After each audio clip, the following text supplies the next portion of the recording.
اور وہ حالات ٹھیک ہے، منظرنامہ کیا تھا؟ بڑی دلچسپ بات ہے کہ یہ جو نواز شریف صاحب کی میرا خیال ہے جب وہ کراچی میں تھے جیل میں، شاید ان کے سسر کا انتقال ہوا تھا میرا خیال، تو لاہور ان کو پیرول پر رہا کیا گیا، تو یہاں لاہور آئے تھے، اور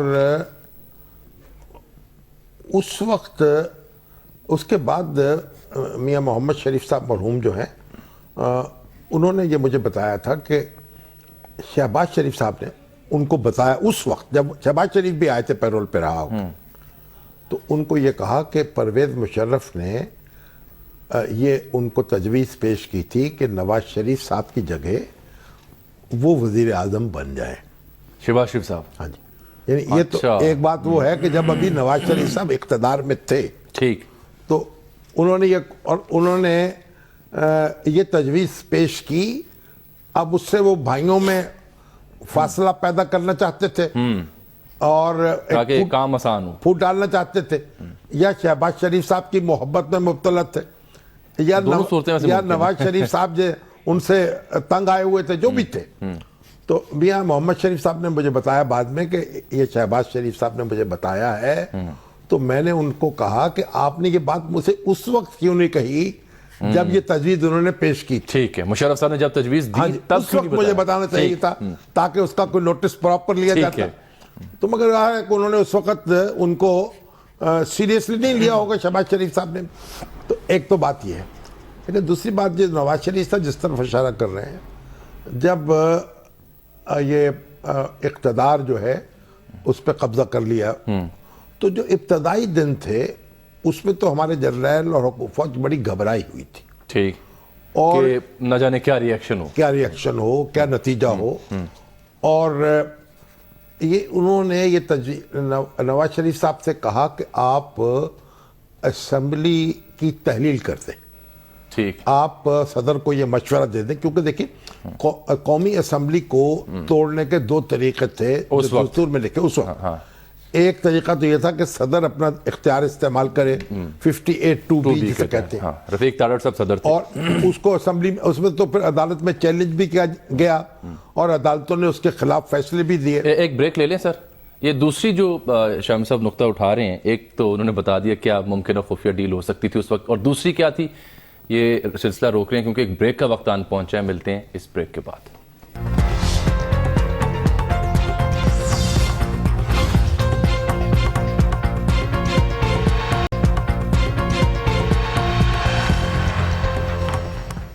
ویلکم بیک ناظرین، اسپاٹ فکسنگ کا ذکر بھی کرنا ہے، لیکن شامی صاحب وہ جو دوسری ممکنہ ڈیل کی پیشکش تھی مشرف صاحب کی جانب سے نواز شریف صاحب کو، وہ کیا تھی؟ نہیں، وہ پیشکش اسمبلی تحلیل کر دیں، یہ تھی کہ اسمبلی، لیکن ایک اسمبلی کا اختیار ہے وزیر اعظم اس کو تحلیل کر، ٹھیک ہے، جب وزیر اعظم اسمبلی تحلیل کر دے تو پھر آپ کسی عدالت میں بھی اس کے خلاف نہیں جا سکتے، کیونکہ وزیر اعظم خود اسمبلی کی پیداوار ہوتا ہے، تو جب وہ اسمبلی تحلیل کرتا ہے تو لوگوں کے سامنے پیش ہونے کے لیے کرتا ہے، ایگزیکٹلی، تو وہ عدالت میں چیلنج نہیں ہو سکتی وہ بات، ٹھیک ہے۔ اور تو انہوں نے یہ کہا کہ وزیر اعظم جو ہیں وہ صدر کو مشورہ دے دیں قومی اسمبلی ختم کرنے کا، اس طرح ان کی حکومت ختم ہو جائے گی اور پھر کوئی انٹرم گورنمنٹ قائم کر کے اور پھر معاملہ آگے چلا لیں گے۔ تو وزیر اعظم نے اس سے انکار کر دیا، تمام تر پریشر کے باوجود ان کو ہتھ کڑی لگائی گئی، وہاں سے وزیر اعظم ہاؤس سے نکالا گیا، ایک ایسی کوٹری میں بند کیا گیا جہاں آسمان نظر نہیں آتا تھا، اور جو توہین وزیر اعظم کی ہو سکتی تھی اس وقت کے اس فوجی ٹولے نے کی، بالکل، لیکن ان کو جھکا نہیں سکے اور ان کو اپنی مرضی جو ہے پر مجبور نہیں کر سکے کہ وہ ان کے سامنے سر تسلیم خم کر دے۔ اچھا شاہ صاحب، ایک تو یہ کہ قومی اسمبلی میں آج آرمی ایک ترمیمی بل بھی منظور ہو گیا، وقت کی کمی تھی، وقت تو پھر ایسے ہی گزرتا ہے، تو جو اس وقت معاملہ جو تھا اس طرف اشارہ ہوگا، اس وقت یہ بھی توقع تھی کہ سپریم کورٹ جو ہے اس کی طرف سے اس انٹرونشن کو روکا جائے گا، لیکن پھر سپریم کورٹ پر ہی حملہ کر دیا، دوسرا حملہ سپریم کورٹ پر تھا پرویز مشرف کا، یہاں چیف جسٹس جو تھے سعید الزمان صدیقی مرحوم، ان کو محصور کر لیا گیا، اور کئی جج جو تھے سپریم کورٹ کے وہ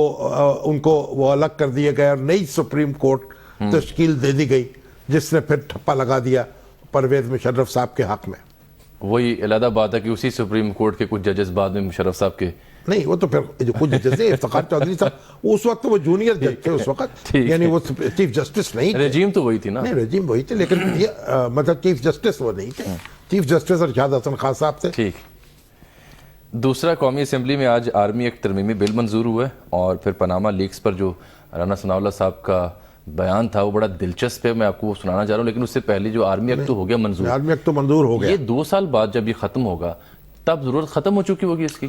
نہیں اب یہ ہے کہ 2 سال کا عرصہ مل گیا ہے حکومت کو کہ، اور صوبائی حکومتوں کو بھی اور قومی حکومت کو، مرکزی حکومت کو، کہ یہ اس دوران میں اپنے ادارے جو ہیں وہ درست کر لیں، اپنا عدالتی نظام درست کر لیں، اور تاکہ پھر یہ کوئی توسیع کی ضرورت نہ پڑے اور سول عدالتیں اپنا کام جو ہے وہ کر سکیں بخیر و خوب. اب ذرا دیکھیے رانا صاحب نے کیا کہا، پھر اسپاٹ فکسنگ کی اور بات یہ بھی کرتے پیپلز ہیں. پارٹی جو ہے وہ بالآخر وہ بھی اس سے اتفاق کر گئی. جی کر گئی. تو کچھ نہ کچھ مینگنے تھوڑی بہت ڈالی ہیں انہوں نے لیکن بہرحال.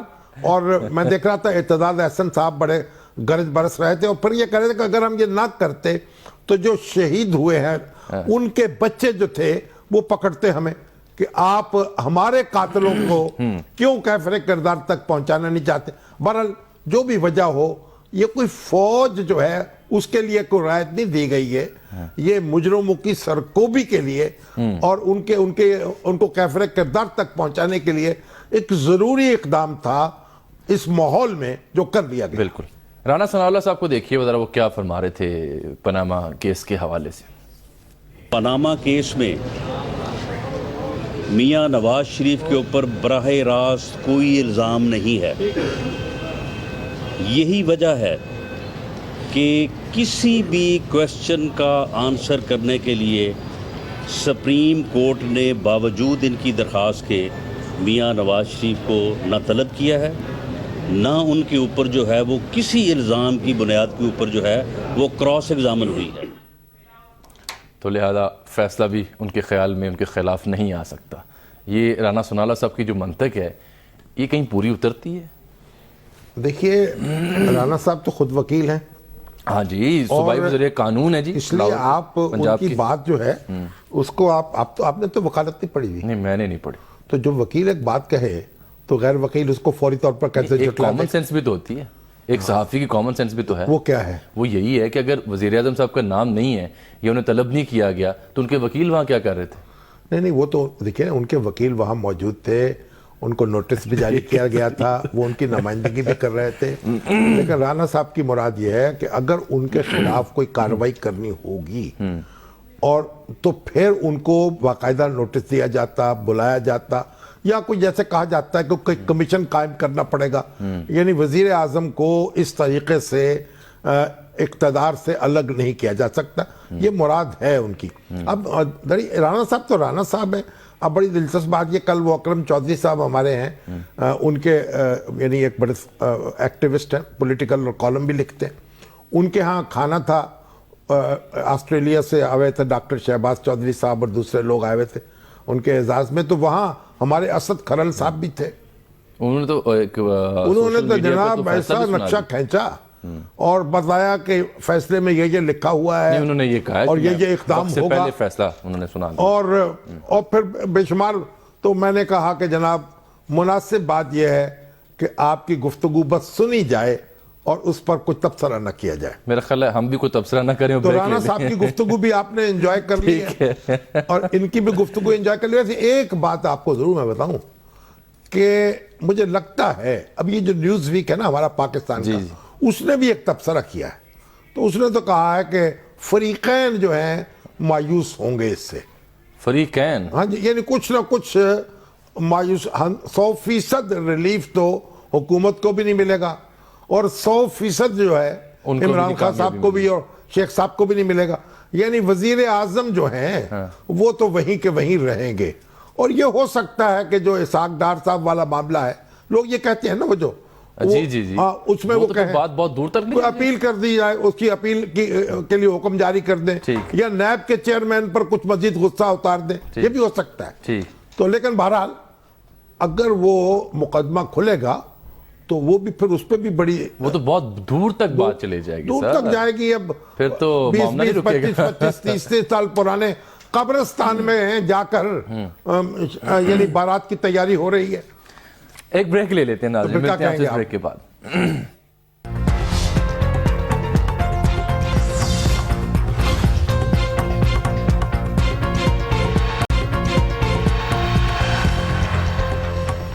ویلکم بیک ناظرین. شام صاحب، یہ جامعہ پنجاب میں ایک بار پھر سے اب خبر ملی کہ آج طلبہ کا تصادم ہوا، 10 افراد زخمی ہیں، کچھ اطلاعات کے مطابق 10 سے زائد ہیں، ڈنڈے شنڈے چلے ہیں اور کوئی ایونٹ ہو رہا تھا وہاں پر. تو یہ جامعہ میں اگر کوئی نظم و نسق کی کوئی مسئلہ ہوتا ہے یا کوئی شکایت ہوتی ہے تو اس کی ذمہ داری طلبہ تنظیموں کی ہے کہ وہ ٹھیک کریں یا یونیورسٹی انتظامیہ کی ہے؟ یہ کب سے ٹھیکیدار بن گئے ہیں طلبہ تنظیموں والے؟ یہ جو اسلامی جمعیت طلبہ کے ترجمان ہیں حافظ احمد ادریس، انہوں نے تو ابھی ٹیلی فون کر کے کہا جی ہمارا ایک اجتماع تھا اس پر حملہ ہوا ہے، لیکن جو دوسرا گروپ ہے وہ یہ کہہ رہا کہ انہوں نے کوئی اپنی ثقافت، پختون ثقافت کا دن منا رہے تھے. اب میرا ایک سادہ سوال ہے حافظ صاحب سے جنہوں نے اطلاع دی، جامعہ کی پوری تاریخ میں آج تک کبھی ایسا ہوا کہ کسی اور گروہ کی یہ مجال یا ہمت ہو کہ اس نے جمعیت طلبہ کے کسی پروگرام پر حملہ کیا ہو؟ چلیے اب یہ تو 67 یا 70-80 سال کی جتنی بھی تاریخ ہے، 100 سال کی، آج دن تک جمعیت کسی ایونٹ پر کسی اسٹوڈنٹ آرگنائزیشن کو ہمت نہیں ہوئی کہ انہوں نے حملہ کیا ہو. دوسرے وہ کہتے ہیں جی ہمارا، انہوں نے کہتے ہیں وائس چانسلر سے اجازت لی تھی اپنے کلچرل شو کے لیے، اجازت لے کر ہم نے سٹالز لگائے تھے، ہمیں کہا گیا کہ آپ یہاں ڈانس کلچر بند کریں، یعنی ہمارے ثقافتی کلچر کو کہا گیا کہ آپ ڈانس کلچر بند کریں. ہے کسی جماعت کو یہ حق حاصل نہیں ہے کہ اپنے طور پر وہ اپنی رٹ جاری کرے. اگر کسی کو کوئی شکایت ہے تو یونیورسٹی انتظامیہ کے پاس جانا چاہیے، اور یونیورسٹی انتظامیہ کو پوچھے بغیر کوئی تقریب وہاں منعقد ہونی بھی نہیں چاہیے. بالکل.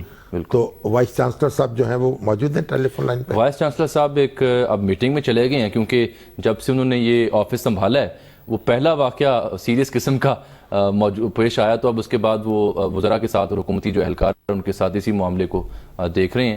ایک پریس کانفرنس انہوں نے کچھ دیر پہلے کی تھی، پولیس بھی وہاں پہنچی تھی. میرے خیال اب تو کیمرے لگے ہوئے دیکھا جائے گا یونیورسٹی میں، تو میرے خیال یہ آپ جو فوٹیج تھے وہ مل جائے گی، بالکل اس نتیجے پہ پہنچا جا سکتا ہے کہ کس نے جارحیت کا مظاہرہ کیا ہے.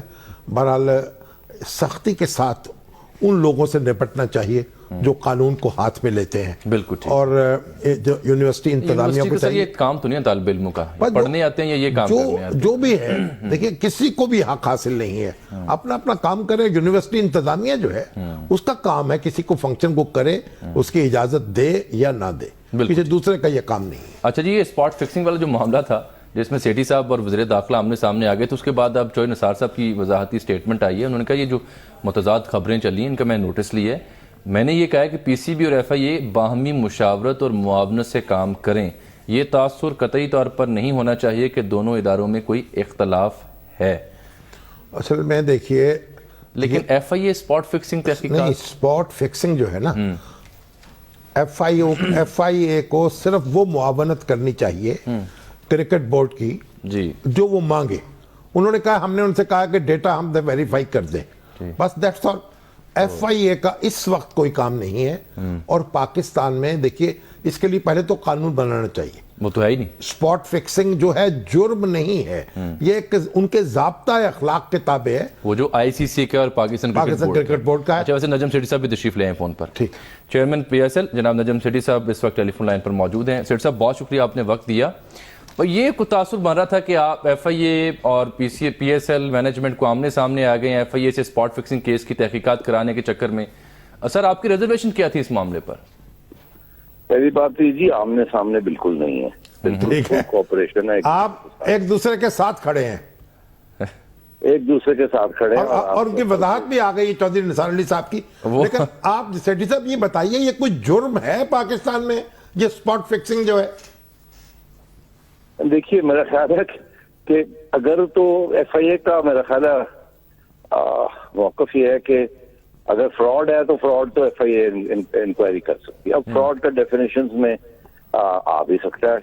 اسپاٹ فکسنگ جو ہے وہ ایک بڑا دور یعنی بہت کھینچ تان کے ہوگا، تو اس کے لیے تو باقاعدہ قانون بنوائیں میرا خیال ہے. بالکل جی، بننے چاہیے، قانون بننے چاہیے، اور یہ ایک خلا ہے، اس کو پورا کرنا چاہیے. مگر ساتھ ساتھ میں یہ بھی کہتا چلوں کہ یہ ہمارے پی سی بی اور آئی سی سی اور یہ کرکٹ کی دنیا میں ہر بورڈ کے اپنے رولز ہوتے ہیں اس قسم کی چیز کے لیے، اور وہ رولز جو ہے اگر وائلیٹ ہوں تو پھر سزائیں ہوتی ہیں، اور پورا ایک طریقہ ہے اس کا سب کچھ کرنے کا. تو میں سمجھتا ہوں کہ اب وہ بالکل ہم فالو کریں گے، اور وہ اس کو چیلنج بھی نہیں کیا جا سکتا ان دا سینس کہ کیونکہ وہ ایک ایکسیپٹیبل رولز ہیں ٹو پروٹیکٹ دا گیم، اور گیم پبلک گیم ہے، یہ کوئی پرائیویٹ گیم تو ہے نہیں. تو اس لیے میرا خیال ہے ایشو نہیں بننا چاہیے. تو اب آپ کو ایف آئی اے سے کس قسم کی معاونت درکار ہے ابھی تک؟ دیکھیے صرف ہمیں ایف آئی اے کی ہیلپ چاہیے تھی کہ کچھ میسیجز ہیں ان پلیئرز کی جو ایکسچینج ہوئی ہیں، ان کے جو ٹیلی فونز ہیں ان کے اندر.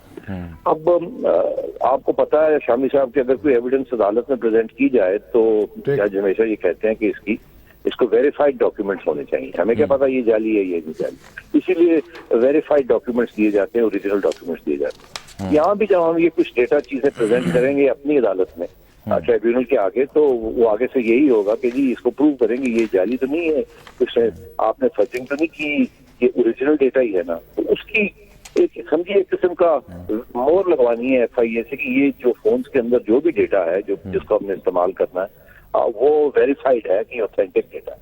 اس میں آواز کے سیمپلز ہوں گے، ٹیکسٹ میسیجز ہوں گی. اس سے زیادہ بالکل کسی اور چیز کی ضرورت نہیں. ٹھیک ہے جی، بہت شکریہ آپ کا نجم سیٹھی صاحب، آپ نے وقت دیا. تو ایف آئی اے جو ہے وہ اپنی وہ طاقت ہے کسی اور جگہ آزمائے، اور بھی بہت سے کام کرنے کے ہیں، اور پی سی بی کا کام اس پہ چھوڑ دیں. ٹھیک ہے، پروگرام وقت بھی ناظرین یہاں ختم ہوتا ہے، اجازت چاہتے ہیں، آپ سے ملاقات ہوگی کل، تب تک کے لیے اللہ حافظ.